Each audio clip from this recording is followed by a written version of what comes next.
사람의 품격은 꽃의 향기로 비유된다. 마치 꽃의 향기처럼 은은하면서도 자연스럽게 퍼져나가는 것이다. 하지만 둘 사이에는 다름이 있다. 사람의 향기는 바로 곁의 사람만을 기쁘게 하는 꽃의 향기보다 멀리 퍼져나간다. 품격과 덕성의 사람은 주위의 사람에게 선한 영향력을 끼치고 그 선한 영향은 사람을 통해 저 멀리 만리 밖의 사람에게까지 퍼져나가는 것이다. 난초의 향기는 멀리 가고 인품의 향기는 오래 간다.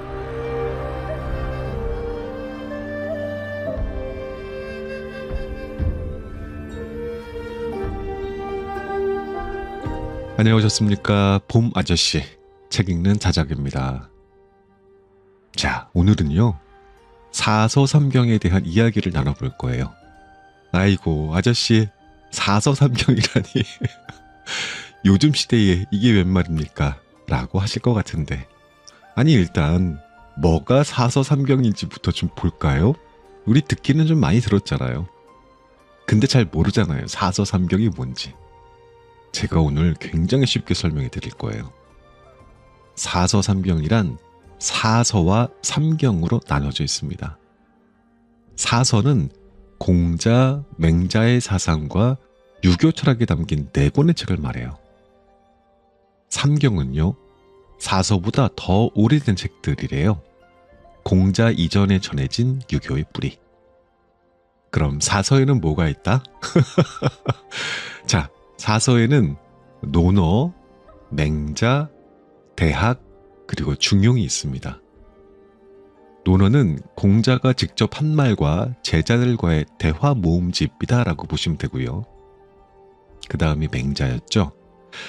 맹자는 공자의 사상을 더 깊이 해석한 책이라고 보시면 됩니다. 다음은 대학. 대학은 정치와 리더의 역할을 설명한 책이고요. 중용, 균형 잡힌 삶과 조화를 강조한 책이랍니다. 사서가 뭐라고요? 논어, 맹자, 대학, 중용이에요. 이거 좀 이따 시험 봐야겠다. 자, 삼경 남았습니다. 삼경, 아까 말씀드렸죠. 사서보다 더 오래된 책들이랍니다. 공자 이전에 전해진 유교의 뿌리. 삼경이니까 세 개겠다. 맞습니다. 세 개입니다. 첫째, 시경. 시경은 중국 최초의 시집입니다. 305편의 시가 담겨져 있어요. 주제야 뭐 그 시절이나 지금이나 우리가 고민하는 거랑 다르지 않아요. 사랑, 농사, 정치, 자연 같은 것들. 자, 둘째는 서경이에요. 서경은 고대 왕들의 이야기와 역사적인 교훈을 담고 있다는군요. 마지막 역경, 운명, 점을 통해서 인생의 흐름을 읽는 책입니다. 자, 그래서 사서는 논어, 맹자, 대학, 중용이었고요. 삼경은 시경, 서경, 역경이었어요. 그러니까 쉽게 말하면 사서 삼경은 사람이 어떻게 살아야 하는지를 알려주는 책들입니다. 자, 설명은 엄청 어려웠던 것 같은데 결과가 너무 뻔한가요? 자, 옛날에 중국과 한국에서는 사서삼경을 공부해야 훌륭한 사람이 될 수 있었다고 믿었대요. 그만큼 뭔가 핵심적인 내용이 있었겠지요. 오늘 들려드릴 책이 이 사서삼경에서 가져온 삶의 지혜라고 할 수 있겠습니다. 본문 살펴보고 클로징 때 다시 이야기 나눌게요.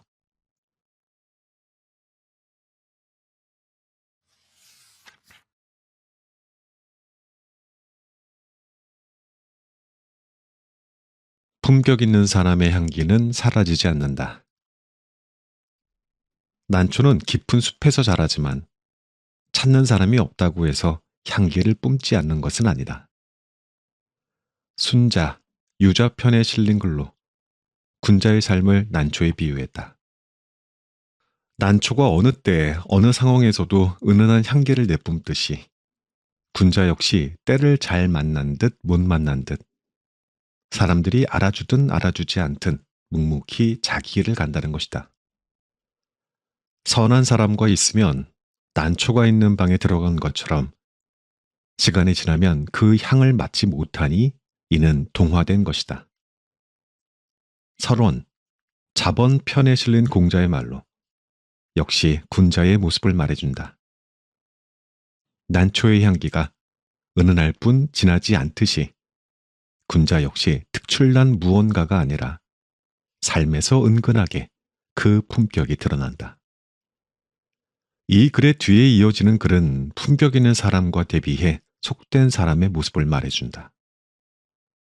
속된 사람과 함께 있으면 마치 생선 가게에 들어간 것 같아서 시간이 지나면 그 냄새를 맡지 못하고 역시 동화된다. 이 두 문장에서 말하는 것은 사람의 품격에 관한 이야기이다. 사람의 품격은 특별한 수련이나 배움이 아니라 삶에서 쌓아가는 것이고 특출난 어떠한 자질이 아니라 삶에서 은근히 드러나는 것이다. 분명한 뜻을 가지고 충실한 일상을 살아갈 때 사람의 도량이 쌓여간다. 그리고 도량이 삶에서 드러날 때 그 사람의 품격이 된다. 사서삼경, 사람답게 사는 삶의 기준과 방향을 제시하다. 품격이란 한 사람의 품성과 인격을 말한다. 바로 사람됨이라고 할 수 있겠다. 좀 더 세세히 말하면 그 사람이 인생에서 추구하는 의미와 가치관이다. 무엇을 위해 사는가? 그것을 이루기 위해 어떤 삶을 살아가는가? 삶에서 드러나는 모습은 어떠한가? 이것이 사람의 품격을 말해준다. 높은 지위나 학식, 부, 예술적인 소양 등이 그 사람을 말해주지는 않는다. 능력은 있을지 몰라도 반드시 품격 있는 사람은 아닌 것이다. 진정한 사람됨은 자신이 가진 것으로 어떻게 살아가느냐에 달려있다. 예를 들면 더 부자가 되려고 탐욕을 부리는 부자보다 가진 것이 적어도 나누며 살아가는 사람이 더욱 사람다운 사람이다. 높은 지위에 올랐지만 자리가 주는 권위가 아니라 배려와 사랑의 마음으로 사람을 대하는 사람이 품격 있는 사람이다. 많은 고전에서 품격 있는 사람이 살아가는 자세와 그 모습에 대해 말하지만 단 한마디로 집약하면 논어, 헌문편에 나오는 글이라고 생각한다.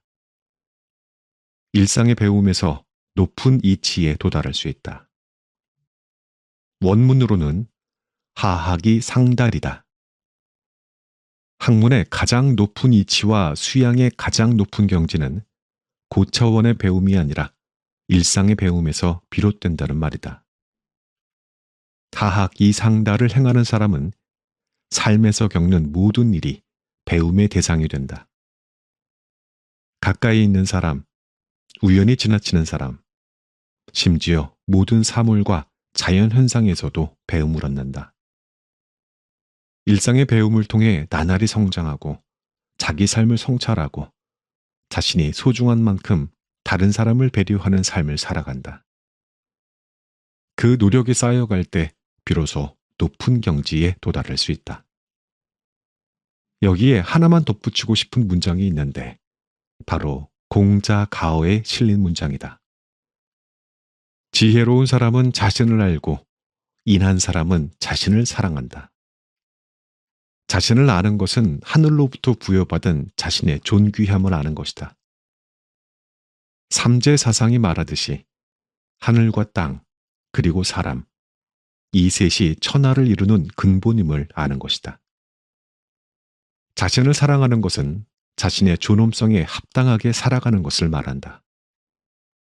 자신이 존엄한 만큼 다른 사람의 존엄성을 인정할 때 조화로운 세상을 만들 수 있다. 자신의 존엄성을 아는 사람은 자기 삶을 소중히 여긴다. 인생에서 자신이 이룰 꿈과 이상을 위해 노력을 게을리하지 않는다. 쓸데없는 자존심으로 인생을 망치지 않고 근거 없는 자부심으로 허망한 삶을 살지도 않는다. 자신이 소중한 만큼 자기 인생의 의미와 가치를 소중히 여기고 자기가 이룰 이상을 위해 하루하루를 겸손하고 신중하게 여기며 살아가는 사람이 진정으로 품격 있는 사람이다. 속됨을 고치는 데는 책만한 것이 없다. 조선 실학자들이 가장 좋아했던 책 학산당인보에 실린 글이다. 옛 선비들은 속됨을 벗어버리고 품격 있는 삶, 사람다운 삶을 살기 위한 공부와 수양을 그들의 업으로 삼았다. 그들이 공부했던 교과서가 바로 고전 중의 고전, 사서삼경이었다. 흔히 사람들은 사서삼경은 고리타분한 책, 실용성이 전혀 없는 책으로 인식한다. 하지만 사서삼경은 동양 철학 사상의 근본이자 동양의 문화적인 뿌리가 되는 책이다. 오늘날의 현실에도 적용할 수 있는 인간에 대한 통찰과 지혜가 담긴 가장 실용적인 책이다. 무엇보다도 사람답게 사는 삶, 품격 있는 삶에 대한 해답이 실려 있다. 사서삼경을 통해 깊이 지혜를 쌓은 사람의 품성과 덕성은 자연스럽게 삶에서 드러난다. 꾸미지 않아도 드러나는 인격, 일상을 살아가는 모습에서 보이는 품위, 사람을 대하는 존중과 배려의 마음, 이 모든 것은 마치 아름다운 꽃이 그 자태만이 아닌 향기로 자신을 드러내는 것과 같다. 꽃의 향기는 백리를 가지만 사람의 향기는 만리를 간다. 이처럼 사람의 품격은 꽃의 향기로 비유된다. 마치 꽃의 향기처럼 은은하면서도 자연스럽게 퍼져나가는 것이다. 하지만 둘 사이에는 다름이 있다. 사람의 향기는 바로 곁의 사람만을 기쁘게 하는 꽃의 향기보다 멀리 퍼져나간다. 품격과 덕성의 사람은 주위의 사람에게 선한 영향을 끼치고 그 선한 영향은 사람을 통해 저 멀리 만리 밖의 사람에게까지 퍼져나가는 것이다. 또 한 가지 차이는 꽃은 시들면 향기도 함께 사그라지지만 사람의 향기는 평생을 두고 계속된다. 일상에서 배우고 실천하고 성찰하는 사람의 향기는 날이 갈수록 더욱더 짙어져 간다. 지금 우리의 세상을 한마디로 정의하자면 품격 없는 세상이라고 할 수 있을 것이다. 부와 명예, 그리고 오직 성공을 지상 최고로 삼는 가치관이 세상을 지배하고 있다. 이러한 물질주의 속에 살면서 개개인 역시 극단적인 이기주의에 물들어 살고 있다고 해도 과언이 아니다. 마치 생선 가게에 오래 머물러 비린내가 몸에 밴 것과 같다. 눈앞의 이익을 쫓아 앞날을 내다보지도 주변에 눈을 돌리지도 못한다. 불투명한 미래 때문에 불안하고 다른 사람과 자신을 비교하며 초라함을 느낀다. 함께 살아가는 사람들을 오직 경쟁 상대로 여기기에 적대심을 느끼고 분노와 감정을 절제하지 못한다. 이제 우리는 본연의 자신을 찾아야 할 때이다. 몸에 젖어버린 속됨을 벗고 하늘이 준 선한 본성을 회복해야 할 때이다. 그것을 위해 필요한 것이 바로 멈춤이다. 지금껏 하던 일을 잠시 그치고 진정한 사람의 가치와 인생의 의미를 생각할 시간을 가져야 한다. 나는 이러한 때에 옛 선비들의 학문과 수행의 교과서인 사서삼경이 큰 도움이 될 것이라고 생각했다. 옛 선비들이 평생을 두고 찾고자 했던 품격 있는 삶의 근본이 담겨 있기 때문이다. 책을 통해 어딘지도 모르게 가고 있는 내 인생의 길과 내 삶에서 꼭 이루어야 할 뜻을 되새겨보는 계기가 되었으면 한다. 먼저 나 자신이 변하면 세상이 변한다.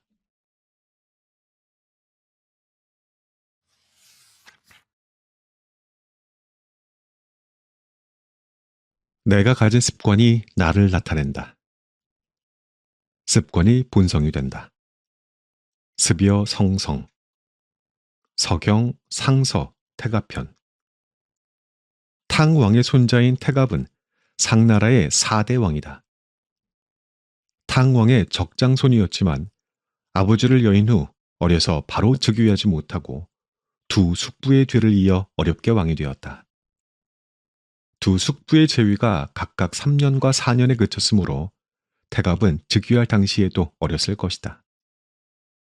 명제상 이유는 어린 태갑을 잘 이끌어 훌륭한 왕을 만들고자 했으나 태갑은 교훈을 따르지 않고 우매하고 포악한 성품을 보였다. 이유는 나라가 망할지도 모른다는 위기감에 태갑을 탕 왕의 능묘가 있는 동궁에 유폐한다. 신하가 왕을 유폐하는 것이 반역에 해당할 수도 있다. 하지만 이윤의 충종으로 미루어 보았을 때 왕을 동궁에 유폐한 것은 태갑이 반성하고 돌아오기를 바란 마음으로 내린 조치였을 것이다. 도입의 예문은 이윤이 태갑을 유폐하며 꾸짖으며 했던 말이다. 이윤은 이미 2번에 걸쳐 마음을 바로잡기를 권유했지만 태갑은 듣지 않았고 결국 유폐라는 극단적인 조치에 혹독한 가르침을 준 것이다.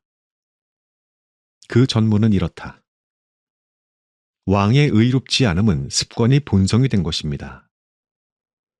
나는 의롭지 않은 사람과 가까이 하지 못하게 하겠습니다. 동궁을 지어 선왕의 홀령 가까이에서 그 가르침에 젖도록 하여 평생 혼미하게 사는 것을 버려두지 않겠습니다. 태갑은 다행히 3년간의 치열한 반성과 수양을 거쳐 새 사람이 되어 이윤으로부터 환대를 받으며 다시 복귀한다. 그때 태갑이 했던 말은 새길 점이 많은 명구절이다. 나 소자는 덕에 밟지 못하여 스스로 불초함에 이르러 욕심으로 법도를 망치고 방종으로 예법을 망쳐 자신에게 죄를 불러들였습니다. 하늘이 만든 재앙은 오히려 피할 수 있지만 스스로 만든 재앙은 모면할 수가 없습니다. 지난날 스승의 가르침을 저버려 처음에는 잘하지 못했지만 이후로는 가르침의 은덕에 힘입어 유종의 미를 거두고자 합니다. 여기서 하늘이 만든 재앙은 피할 수 있지만 스스로 만든 재앙은 모면할 수 없다는 말은 삶의 소중한 교훈이 된다. 세상을 살다 보면 누구나 뜻하지 않은 환난을 만난다. 그 당시에는 어렵고 힘이 들고 막막해도 결국은 이겨낼 수 있다. 상황을 직시하고 그 대비책을 세우고 자신을 바르게 세워 맞선다면 그 상황을 돌파해낼 수 있는 것이다. 하지만 만약 그 환난이 외부로부터 기인한 것이 아니라 자신이 유발한 것이라면 그 환난은 이겨내기 어렵다. 우리는 게으름, 방탕, 악행, 도박 등 사람을 망치는 일의 유혹에 쉽게 빠지고 한번 그 유혹에 빠지면 벗어나기가 힘들다. 게다가 그 상황을 만들어낸 자신을 바꾸지 않는다면 그 어려움에서는 벗어날 길이 없다. 태갑은 3년간의 인고의 시간을 거쳐 자신을 변화시켰고 그 어려움을 벗어날 수 있었다. 습관의 차이가 인생의 차이를 만든다. 태갑의 이야기에서 습관은 부정적인 의미이다. 방탕과 쾌락에 젖은 생활 습관이 태갑의 인생을 망쳤다는 통렬한 지적이다. 고전에서는 습관을 긍정적으로 묘사하는 경우가 많다. 논어에서 사람들은 모두 비슷하게 태어나지만 습관에 의해 달라진다는 뜻을 가진 성상근야, 습상원야도 습관의 긍정적인 면을 말한다. 습관의 중요성에 대해서는 서양의 철학자들이 역시 많이 강조하는데 아리스토텔레스의 니코마코스 율리학에도 습관에 관한 이야기가 실려 있다. 아리스토텔레스는 자제력에 관해 이야기하면서 습관의 중요성을 강조한다. 습관으로 인해 자제력이 없는 사람들이 본성적으로 자제력이 없는 사람들보다 고치기가 더 쉽다. 본성을 바꾸는 것보다 습관을 바꾸기가 더 쉽기 때문이다. 실제로는 습관도 바꾸기가 어려운데 에우에노스의 말처럼 습관은 제2의 본성이기 때문이다. 에우에노스는 기원전 5세기의 수사학자이자 소피스트인데 아리스토텔레스는 그의 말을 인용하면서 습관에 대한 자신의 생각을 말하고 있다. 습관은 본성과도 같지만 그래도 본성보다는 바꾸기 쉽다는 것이다. 이어서 결론처럼 한 말이 아리스토텔레스의 생각을 잘 말해준다. 친구여, 내 이르노니 오랜 기간 수련하다 보면 그것이 결국 사람의 본성이 된다네. 아마 이 말이 아리스토텔레스가 하고 싶었던 말일 것이다. 결국 습관이란 의식적인 노력으로 마치 본성처럼 몸에 익힐 수 있다는 것이 결론이다. 아리스토텔레스는 도덕적인 미덕을 설명하면서도 습관의 중요성을 말한다. 도덕적인 미덕들은 우리 안에서 본성적으로 생겨나는 것도 본성에 반해 생겨나는 것도 아니며 오히려 우리가 그것을 본성적으로 받아들여 습관화함으로써 완성되는 것이다. 도덕적 미덕이란 지혜, 직관, 분별력 등을 뜻하는 지적 미덕과 함께 아리스토텔레스가 추구했던 미덕 중 하나이다. 관대함, 명예로움, 진실함 등 사람의 도덕성을 말한다. 이것들이 사람에게 본성적으로 있는 것은 아니지만 습관화하면 마치 본성처럼 체득할 수 있다는 것이다. 그래서 아리스토텔레스는 이렇게도 말했다. 우리가 아주 어렸을 때부터 어떠한 습관을 들이느냐에 따라 사소한 차이가 아니라 큰 차이가, 아니 모든 차이가 생겨나는 것이다. 아리스토텔레스가 말했던 도덕적인 미덕은 곧 우리가 추구하는 사람의 품격과도 같다. 한 사람이 평상시 무심코 반복하는 습관은 그 사람의 미래를 보여준다고 해도 과언이 아니다. 좋은 습관으로 일상을 살아가는 사람의 앞날은 밝다. 좋은 습관으로 인한 긍정적인 효과가 그 사람의 인생에 좋은 영향을 끼치기 때문이다. 하지만 나쁜 습관을 가진 사람의 미래는 그 반대이다. 평생을 두고 따라다닐 그 습관이 인생을 구렁텅이에 몰아넣는다. 결론적으로 말해 습관이란 인생의 성패를 좌우하는 가장 핵심적인 요소라고 할 수 있다. 그리고 현실에서도 한 사람이 무심코 반복하는 습관이 그 사람의 실체를 보여준다. 사람들은 다른 사람이 무심코 하는 습관으로 그 사람을 평가한다. 아침에 늦게 일어나는 습관, 매일 지각하는 습관, 비속어를 남발하는 습관, 직업에 따라 사람을 차별하는 습관 등 부정적인 습관이 생활에서 드러나는 사람은 좋은 평가를 받기 어렵다. 반대로 좋은 습관을 가진 사람은 당연히 좋은 평가를 받는 것이다. 사람들에게 호감을 얻을 수도 있다. 내가 가진 습관은 내 인생의 단면이 아니다. 평생을 함께 가야 할 친구이자 내 앞날을 비추는 길잡이와도 같다.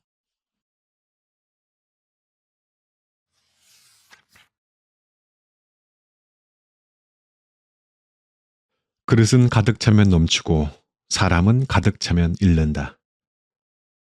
겸손은 높이지만 광대하고 낮으나 뛰어넘을 수 없으니 군자의 끝마침이다. 겸존이광, 비불가유, 군자지 종야, 역경, 겸괴. 옛 군자들은 학문과 수양에 있어 그 어떠한 경지에 올라도 스스로 내세우지 않았다. 겸손이 그들의 가장 중요한 덕목이자 처신의 기준이기 때문이다. 중국 북송의 유학자 정의는 이치에 도달했기에 천명을 즐거워하고 다투지 않는다. 내면이 충실하기에 사양하고 자랑하지 않는다라고 그 이유를 말한다. 겸손과 교만을 구분하는 것이 높은 도덕성과 충실한 내면이라는 것을 잘 알 수 있다. 군자들이 자신의 학식과 수양을 자랑하지 않는 반면 평범한 사람들은 그 추구하는 바가 다르다. 높은 지위와 많은 부, 권세를 가질수록 사람들은 교만해진다. 스스로 높이지 않아도 주위의 사람들이 높여주기에 처음의 마음을 잃어버리는 것이다. 하지만 교만해질수록 패망이 가까워진다. 역경에서 말하는 물국 필반의 이치를 말하지 않더라도 많은 고전에서는 거듭해서 겸손의 유익과 교만의 폐해를 경계한다. 교만은 손해를 부르고 겸손은 이익을 받는다. 만초손 겸수익. 서경에 실린 글인데 명심보감에서는 이 글을 인용해 겸손의 이점을 말해준다. 만족함을 아는 사람은 가난해도 천해도 즐겁고 만족함을 모르면 부하고 귀해도 근심한다. 만족할 줄 알아 늘 만족하면 종신토록 욕되지 않고 그칠 줄 알아 늘 그치면 종신토록 부끄러움이 없다. 교만은 손해를 부르고 겸손은 이익을 받는다. 여시춘추에서는 교만의 결말을 실감나게 말해준다. 자신도 망하고 나라도 망하게 되는 것이다. 망국의 군주는 반드시 스스로 교만하고 스스로 지혜롭다고 여기고 스스로 사물을 경시한다. 망국지주 필자교, 필자지 필경물. 하늘과 땅이 만날 때 모든 일이 형통하다. 도입의 예문은 겸괴, 반전의 글인데 그 전문은 이러하다. 겸이 형통하다는 것은 하늘의 도가 아래로 교제하여 광명하고 땅의 도가 아래에 있으나 위에 올라가서 행한다. 하늘의 도는 가득 찬 것을 이지러지게 하여 겸손한 것에 더해주고 땅의 도는 가득 찬 것을 변하게 하여 겸손한 대로 흐르게 하며 신은 가득 찬 것을 해치고 겸손한 것에 복을 주고 사람의 도는 가득 찬 것을 싫어하고 겸손한 것을 좋아한다. 겸은 높이지만 광대하고 낮으나 뛰어넘을 수 없으니 군자의 끝마침이다. 가장 높은 것은 자연에서는 하늘이고 사람들의 세상에서는 왕이다. 이들이 스스로 굽혀져 내려와 아래와 만날 때 모든 일이 형통해진다. 이때 아래의 것들 역시 가만히 있지 않고 위로 올라가야 한다. 위가 아래로 내려오는 것은 겸손이고 아래가 위로 올라가는 것은 성장이다. 스스로 겸손을 통해 내려오지 않으면 반드시 외적인 자극에 의해 강제로 내려올 수밖에 없다. 하늘의 해는 중천에 올라서도 곧 서쪽으로 기울어진다. 달도 항상 만월이 아니라 점차 이지러짐으로써 기울어진다. 땅의 관점에서 보면 높은 언덕이 계곡이 되고 낮은 계곡이 높은 언덕이 됨으로써 변해간다. 하늘과 땅의 이치 역시 모든 것이 변해 스스로 겸손해진다. 이럴 때 복을 받을 수 있지만 교만하게 자기 자리를 지키려고 하면 해를 받게 된다. 사람의 관점 역시 마찬가지이다. 이것을 단전에서는 사람의 도는 가득 찬 것을 싫어하고 겸손한 것을 좋아한다 라고 말했다. 겸손한 사람은 사람들에 의해 높은 대우를 받고 교만한 사람은 사람들에 의해 무너지게 된다. 결론적으로 겸은 낮은 것 같지만 높다. 작은 것 같지만 크다. 부족한 것 같지만 넘친다. 바로 겸손을 취하는 사람의 위대함이다. 또한 군자는 스스로 겸손한 것에 그치지 않고 겸손함으로 사람을 다스린다. 이는 지도자의 처신을 말해주는데 상전에서는 군자가 겸괴를 보고서 많은 것을 취하여 적은 것에 더해주고 물건을 저울질하여 공평하게 베푼다 라고 말했다. 공평과 정의로 나라를 다스리는 지도자의 올바른 행동이다. 다음 명심보감의 글은 교만의 위험을 말해준다. 그릇은 가득 차면 넘치게 되고 사람은 가득 차면 잃게 된다. 기만즉일, 인만즉상. 제나라 환공이 스스로를 가다듬기 위해 항상 곁에 둔 그릇이 있다.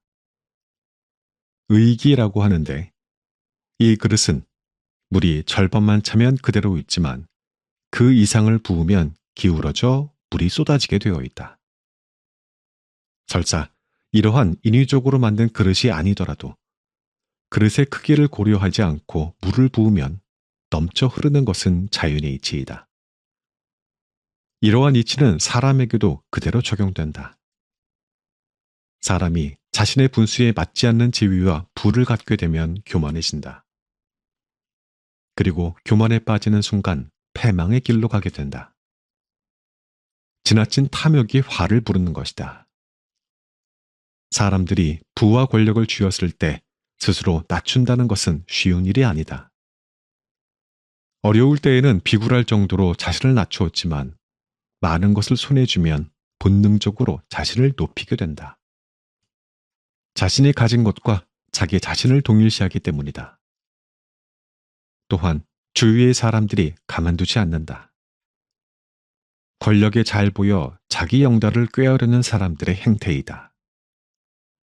겸손이 이렇게 쉽지 않은 일이기에 스스로를 돌아보는 성찰의 자세가 필요하다. 도덕경에 실린 최고의 선은 물이다라는 구절이 좋은 본을 보여준다. 물은 만물을 이롭게 하지만 더 가지려고 다투지 않는다. 다른 사람들이 싫어하는 곳에 기꺼이 머문다. 낮은 곳에 머물고 모든 것을 포용한다. 물은 만물을 이롭게 하는 가장 위대한 힘이 있지만 스스로는 낮은 곳을 찾는다. 높은 곳에 머물 수도 있지만 머물지 않고 낮은 곳으로 흘러가기에 최고의 선을 지닌 존재라는 것이다.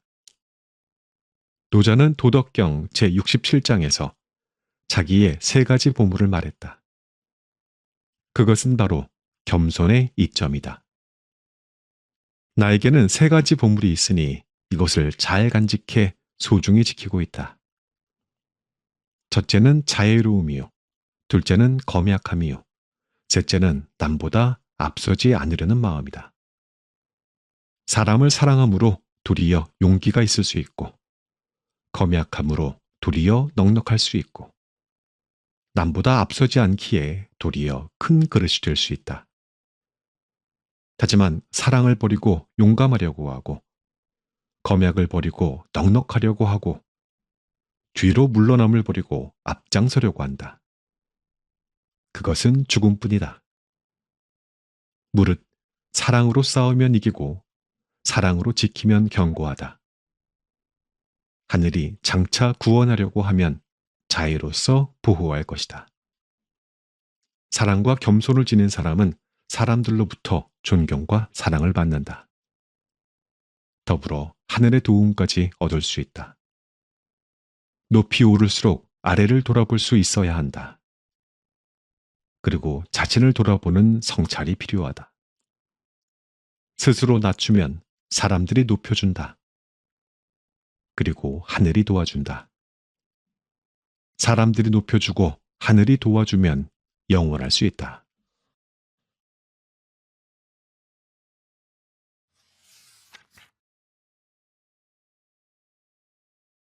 내가 원하지 않는 것은 남에게도 하지 않는다. 자기가 원하지 않는 것을 남에게 하지 않는다.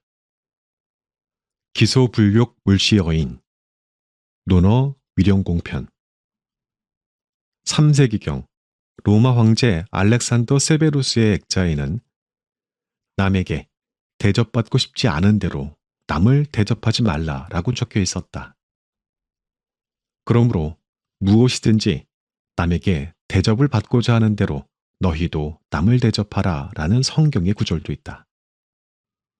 이 구절들은 미묘한 차이가 있지만 같은 의미로 서양 윤리 도덕의 황금률로 지켜주고 있다. 자신이 소중한 만큼 다른 사람을 소중하게 여기고 자신을 사랑하는 것처럼 다른 사람도 사랑하라 라는 보편적인 사랑의 원리가 사람들이 지켜야 할 도덕이자 바르게 살아가는 데 필요한 가르침이라고 할 수 있다. 집 밖에 나가면 모든 이에게 손님 대하듯 할 것. 도입의 예문도 같은 의미이다. 동양과 서양이라는 지역적 문화적인 차이가 있지만 인간관계의 핵심적인 원칙은 다름이 없다는 것을 잘 말해준다. 공자는 특히 자신의 핵심 철학인인의 실천 덕목으로서 도입의 예문을 제자들에게 거듭 가르쳤다. 이는 인자, 자비 등으로 해석되는데 공자의 여러 가르침을 집약해보면 그 해답은 사랑으로 결론 지어진다. 공자는 사람의 수용은 물론 세상을 인으로 통제할 수 있다면 반드시 태평성대가 온다고 생각했다. 따라서 공자는 스스로 인해 사람이 되기 위해 노력했고 제자들에게도 인을 알고 실천해야 한다고 거듭해서 가르쳤다. 하지만 공자는 인의 개념을 하나의 논리로 정립하지는 않았고 인을 묻는 제자에게도 각각 다르게 가르쳤다. 인이란 말이나 이론이 아니라 반드시 실천에 따라야 한다고 생각했기에 제자들의 성향에 따라 각각 달리 그 실천 방법을 가르쳤던 것이다. 특히 아끼던 제자 자공과는 인을 주제로 가장 많은 대화를 나누었는데 그 줄거리를 따라가 보면 인을 대략 잘 알 수 있다. 다음은 위령공 편에 실려 있는 자공과의 대화이다. 제자 자공이 한마디 말로 평생을 실천할 만한 것이 있습니까? 라고 묻자 공자는 이렇게 대답했다. 그것은 바로 서다. 자기가 원하지 않는 것을 남에게 하지 않는 것이다. 여기서 서는 인을 다른 말로 푼 것으로 인의 하위 개념이라고 할 수 있다. 그 다음 공야장 편에서 공자는 저는 남이 저에게 하지 않았으면 하는 일을 저 또한 남에게 하지 않으려고 합니다. 라고 말하는 제자 자공에게 그것은 내가 해낼 수 있는 일이 아니다. 라고 꾸짖었다. 말을 앞세우는 성향이 있는 자공에게 말의 신중함과 함께 인이란 삶에서 실천할 수 있어야 한다고 말해주는 것이다. 위령공 편에서 공자는 자공을 불러 먼저 가르침을 준다. 자공아, 너는 내가 많은 것을 배워서 그것들을 기억하고 있는 사람이라고 생각하느냐? 자공이 그렇습니다. 아닙니까? 라고 대답하자 공자가 말했다. 아니다. 나는 하나의 이치로 모든 것을 꿰뚫고 있다. 여기에서 하나의 이치로 모든 것을 꿰뚫고 있다는 원문으로 일이관지이다. 바로 인을 말한다. 공자는 정치에 자질이 있는 제자 중궁에게는 정치인이 갖추어야 할 덕목에 맞게 인을 가르친다. 집 문을 나가서는 큰 손님을 대하듯이 하고 백성을 부릴 때에는 큰 제사를 받드는 듯이 하며 자기가 원하지 않는 것을 남에게 하지 말아야 한다. 이렇게 하면 나라에서도 원망하는 이가 없고 집안에서도 원망하는 이가 없을 것이다. 먼저 집 밖을 나가서는 큰 손님을 대하듯 하고 백성을 부릴 때에는 큰 제사를 받들듯이 하라 라는 것에는 사람들을 대하고 공부를 하는 것을 모두 예에 맞도록 해야 한다는 것이다. 지도자들이 백성을 아랫사람이 아닌 존중과 사랑의 대상으로 여길 때 평안한 세상이 될 수 있다는 공자의 인의 철학을 잘 말해준다. 그리고 이렇게 하면 나라에 있어도 원망하는 이가 없고 집안에서도 원망하는 이가 없다는 인을 실천할 때야말로 누구도 억울한 사람 없이 공정하고 평화로운 세상이 될 수 있다는 것이다. 그 바탕이 되는 것이 바로 자기가 원하지 않는 것을 남에게 하지 말아야 한다이다. 이처럼 인의 철학은 개개인의 도리에 그치지 않고 세상을 평안하게 하는 근본이 되는 것이다. 사람의 일상은 사람과 사람과의 관계로 이루어진다. 그리고 대인관계에서 모든 갈등이 생긴다. 감정과 감정이 부딪히고 이해관계가 상충되는 경우도 많다. 이때 자기가 원하지 않는 것을 남에게 하지 않는다. 혹은 자기가 원하는 대로 남을 대접하라 같은 조언은 실천하기 어렵다고 생각할 수도 있다. 불가능하다고 생각하는 사람들도 있을지 모르겠다. 하지만 좀 더 깊이 생각해보면 무조건 양보하라는 것이 아니라 사람을 대하는 태도와 취해야 될 나의 자세를 말하고 있다는 것을 알 수 있다.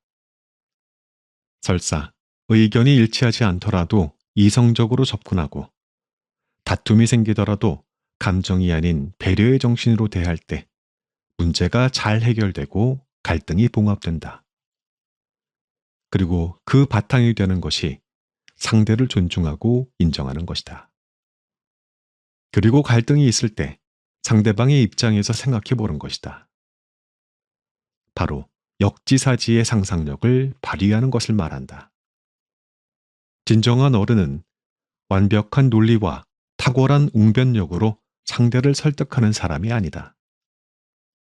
다른 사람의 약점을 찾기보다 장점을 찾고 비난하기보다 먼저 인정하고 감정을 발산하기보다 한 걸음 물러서서 잠시 시간을 가질 수 있는 사람이 진정한 어른이며 사람들의 존경을 받는다. 내가 소중하고 존엄한 존재인 만큼 내 앞에 서 있는 사람도 역시 존엄한 존재이다. 서로가 서로를 이해하고 배려하고 존중할 때 조화로운 관계가 이루어진다. 중용에서 조화로움에 대해 이렇게 말했다. 화는 천하에 통달하는도다. 화야자 천하지달도.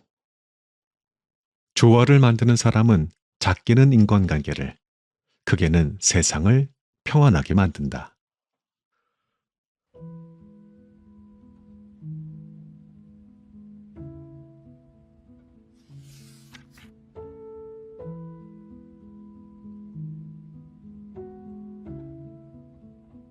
이 책의 낭독은 여기까지 하겠습니다. 책 읽으면서 문득 내 인생에서 품격 있는 사람이 누구였던가 떠올려 봤습니다. 어떤 사람들은 시간이 지나면서 희미해지지만 또 어떤 사람들은 또렷해지는 사람들도 있어요. 오랜 시간이 흘렀지만 여전히 선명하게 기억나는 한 사람이 떠오르더라고요. 제가 고등학교 1학년 때였는데요. 초등학교, 중학교를 함께 보낸 친구들이 모두 저는 원주에 있습니다. 제가 원주에서 10대 시절을 보냈거든요. 느닷없이 부모님이 우리가 이제 강릉으로 이사를 가야 한다는 거였습니다. 저는 한창 사춘기 시절을 보내고 있었고 또 어릴 때부터 전학과 이사를 아주 많이 했던 터라 아주 지긋지긋했었어요. 이사 다니는 거, 전학 다니는 거. 또다시 익숙한 곳을 떠나는 게 너무 싫었던 거예요. 그 시절에는 친구가 다였잖아요. 10대 때는. 근데 그 친구들을 다 두고 가야 되는 일이었단 말이에요. 그렇지만 어쩔 수 없었겠죠. 마지막 등교일에 이제 친구들한테는 야 이놈들아, 이 형님은 간다. 잘들 살아라 이놈들아. 막 낄낄거리고 뭐 그렇게 인사를 했어요. 센 척한 거죠. 괜히 뭐 쓸쓸해 보이기 싫어서. 그러면서 인사를 다 하고 학교를 나갔던 길에 그 당시 담임 선생님을 마주하게 됐습니다. 그랬겠죠. 뭐 안녕히 계십시오. 뭐 여전히 내 얼굴에는 센 척하면서 흘리던 웃음이 남아 있었을 텐데 그분이 조용히 다가오셔서는 내 어깨에다가 손을 턱 올려놓고 진짜 뜬금없이 이런 말씀을 하셨어요. 나는 내 슬픔이 보인다. 아직도 그 순간이 또렷이 기억이 납니다. 나는 내 슬픔이 보인다. 근데 그 너머에 있는 뭔가 아주 좋은 것도 보이는구나. 그 순간에 시간이 훅 멈췄던 것 같은 느낌을 받았던 거예요. 뭐 무슨 잘못을 들킨 아이처럼 정색이 되어버렸지만 그때 느꼈던 감정이 선명히 기억이 나요. 안도감 같은 느낌이었어요. 누군가가 내 감정을 알아봐 줬다는 것. 누군가는 나를 이해하고 있었다는 것. 나의 답답함과 슬픔을 아닌 척 가리고는 있었는데 그래도 누군가는 나를 바라보고 있었다는 것에 대한 그런 안도감 같은 감정이었습니다. 그 선생님의 성함이 기억 안 나요. 이제는 얼굴도 거의 기억나지 않습니다. 별명만 기억나요. 어느 학교에나 있다는 별명, 그 얼굴에 수염이 많은 선생님들이라면 한 번씩은 갖고 있다는 별명, 바야바 선생님이셨습니다. 바야바. 그 70년대 TV쇼였다고 하는데 그 바야바 알죠? 왜 그 온 몸과 얼굴에 털이 굉장히 많은 약간 곰처럼 생긴 되게 큰 생명체, 되게 착한 그 내 친구 바야바 뭐 이런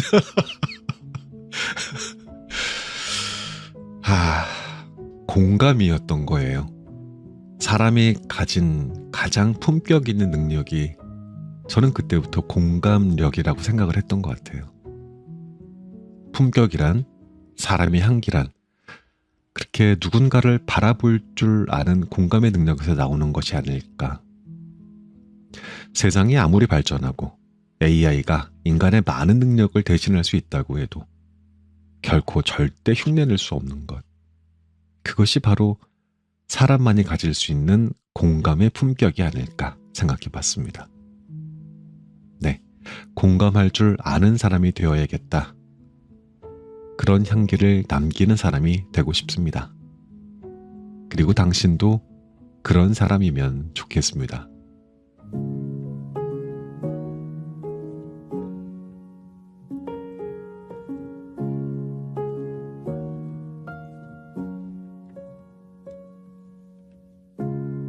I would wait a million lonely hours, trying to win your heart, trying to get to where you are. And I would live a million lonely lifetimes if I knew I could get back to you. Yeah, I just wanna get back to you.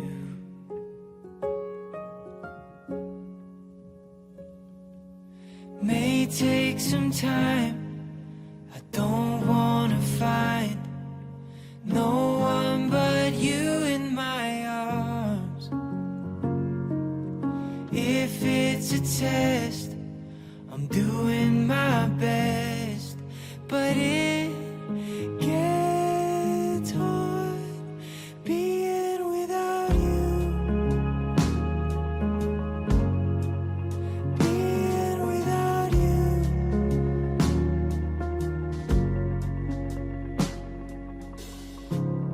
I would walk a million lonely miles to look you in the eye, have you here by my side.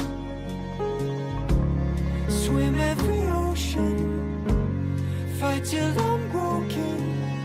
I just wanna get back to you. Yeah, I just wanna get back to you.